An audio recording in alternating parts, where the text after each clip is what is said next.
Pemirsa, sesuai dengan perintah Wali Kota Palembang, pihak Perumda Tirta Musi Palembang pastikan akan memberikan suplai bantuan air kepada masyarakat maupun tim penanggulangan kebakaran, mengingat sejumlah sumber air yang mulai sulit didapatkan akibat kemarau panjang.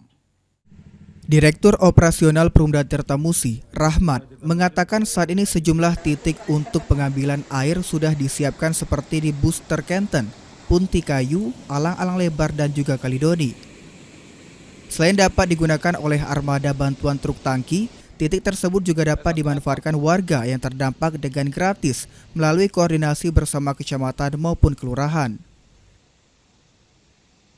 Jadi Perumda Tirta Musi untuk saat ini menyediakan titik-titik untuk pengambilan air, salah satunya di booster kita yang di Kenten, Punti Kayu, di Alang Lebar, dan Kalidoni.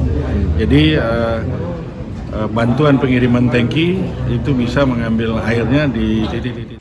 Dengan sudah disiapkannya titik pengambilan air di sejumlah booster Perumda Tirta Musi ini, diharapkan dapat mempermudah petugas pemadam jika terjadi kebakaran, maupun mengeringankan beban masyarakat yang terdampak kekeringan.